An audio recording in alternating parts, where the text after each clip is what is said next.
Please stop what you're doing and listen. This is not a drill. What's the most resilient parasite?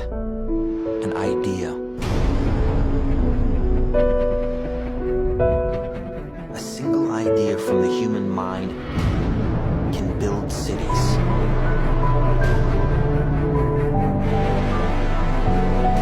An idea can transform the world and rewrite all the rules. Which is why I have to stand. He's hiding something, and we need to find out what that is. We gotta break out of here. Give him the cake.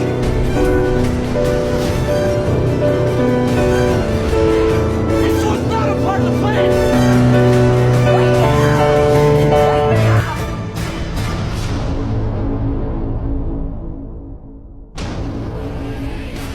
I know we have still not shattered that highest and hardest glass ceiling, but someday someone will, and hopefully sooner than we might think.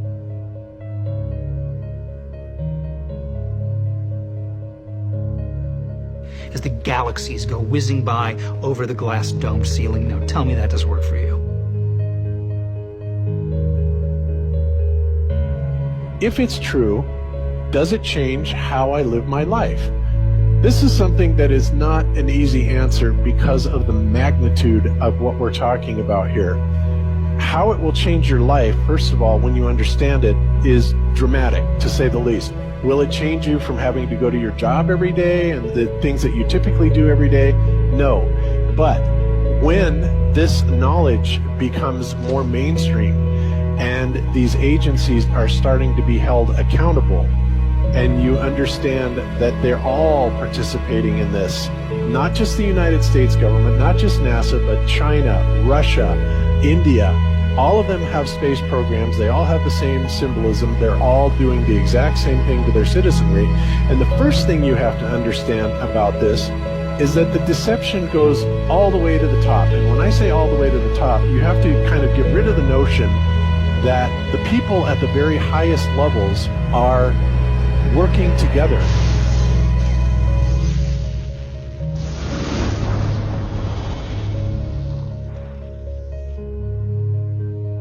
Why would they do this? Why are they trying to hide the fact that we are on an infinite plane or on a flat earth rather than a ball? Well, if you isolate people into the idea that they're on a blue marble that's in the middle of a universe that is really insignificant, and there's thousands or millions and billions of other worlds and possibly other civilizations, that makes most people think that we are insignificant and that we did actually come about as some sort of an accident. Now, when people believe that, their minds are much more malleable into being given the idea that there is no God, there is no creator.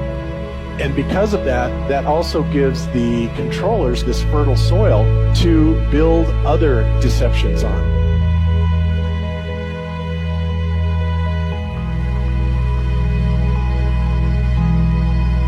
Why do you think that Truman has never come close to discovering the true nature of his world until now? We accept the reality of the world with which we're presented. It's as simple as that. It's about total control, mental, physical, spiritual, every way, shape, form possible. You have to remember how big of a conspiracy this is. This isn't talking about just the JFK thing, or isn't talking about just 9/11. It's on an umbrella kind of system to where it is the biggest deception that there is. It actually exposes every other deception, and nothing else brings down the power of the elite, because it really exposes education, science, the economy, television, museums, universities. Think of all the things that have been fooled. I feel worse for the people that are out there building satellites, the people that are out there actually working for these space agencies, the people out there teaching in schools as professors, because they would all come to the conclusion eventually, once this gets out, that they've all been contributing to the lie. Why do you believe what you believe? Prove it. without using NASA or any other space agency, the government or military of any country in the world. Why would I say that? NASA has been proven to be liars time and time again. I could spend a whole weekend here showing you the lies of NASA. How many of you believe your government is 100% honest and can be trustworthy? And how many of you know the military answers to their government? Okay, so if those three sources are all proven liars, why would you trust them? Fool me once, right? Shame on you. Fool me twice, shame on me. I say, continue to believe pathological liars and you're an idiot. But that's what we've all done. And so, I look at these stuff, we've all seen the textbooks, we've all seen the videos and movies and all these things, and there's so much of it. Do you know what the budget NASA has? You know how much they get? How much money they get? Have you seen the movie Gravity? Okay. That's made for about $100 million, give or take. And if you saw the movie Gravity, that was pretty impressive. I saw it on IMAX, big screen, like, wow. I mean, I felt like I was with Sandra Bullock flying around in space, freaking out myself. Okay, this is what they're able to do with $100 million. What are you able to do with tens of billions of dollars a year since the 60s? Now, in my opinion, we're being lied to not only about the shape of the Earth, we're being lied to about the very nature of reality itself. In 1954, Admiral Richard Byrd, a highly decorated naval officer, conducted an interview where he alluded to the idea that there may very well be land beyond the poles. Admiral Byrd, you've been to both the North Pole and the South Pole. Is there any unexplored land left on this Earth that might appeal to adventurous young Americans? Yes, there is. But strangely enough, there's left in the world today an area as big as the United States that's never been seen by a human being. And that's beyond the pole on the other side of the South Pole from Middle America. And I think it's quite astonishing that there should be an area as big as that unexplored. That's a tremendous So challenge. there's a lot of adventure left down at the bottom of the world. Well, Admiral, do you hope to see that? We don't know. That's the big problem. We don't know where we are. Okay? That's what we're all trying to figure out here. But there is the Antarctic Treaty where, 53 or so nations have signed saying that no one's going to lay claim to Antarctica and that there are massive restrictions for travel there. You can't just get up and go to Antarctica on your own. You have to have a tour guide with you. There are only certain entry points and there are limits on where you can go search. Personally, I think the unconquered South face is the only one worth scaling. It's a 20,000-foot sheer wall of ice, but that's never stopped me before.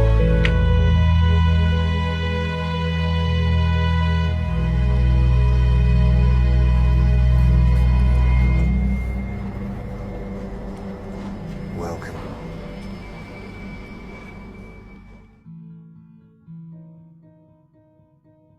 No, I just want to stand on top of the wall and piss off the edge of the world.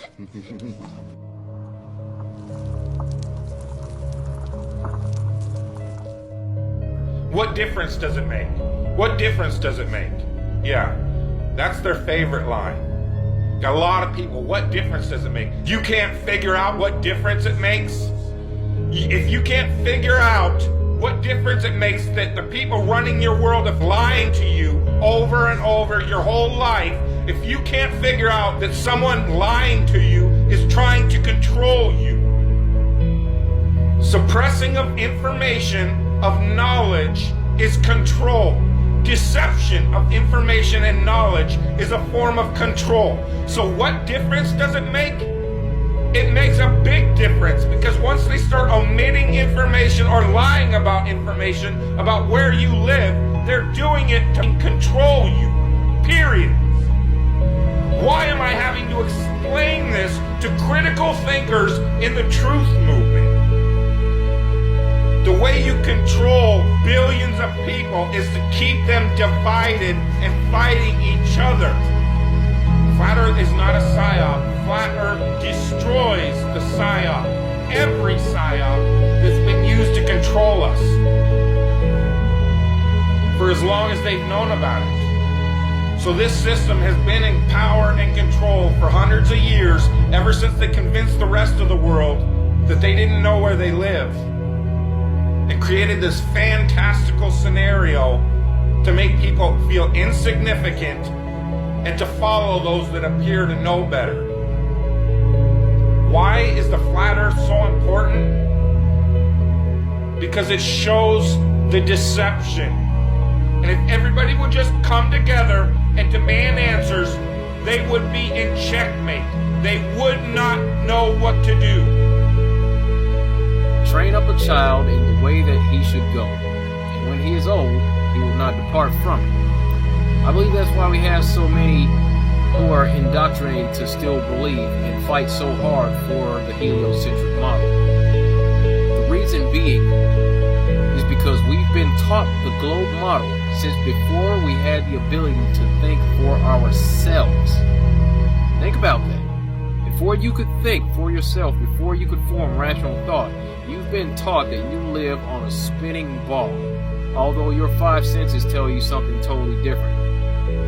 Our senses tell us that the earth is flat and stationary, that the sun and moon and the stars rotate above us just as we see, that they make their annual cycles in such a way that we can calculate days, months, and years of the passage of time, just like in Scripture.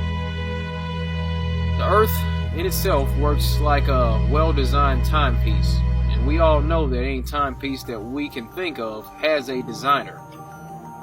What if the lie is to hide the existence of that designer? What if they're lying to us about this because they're hiding God?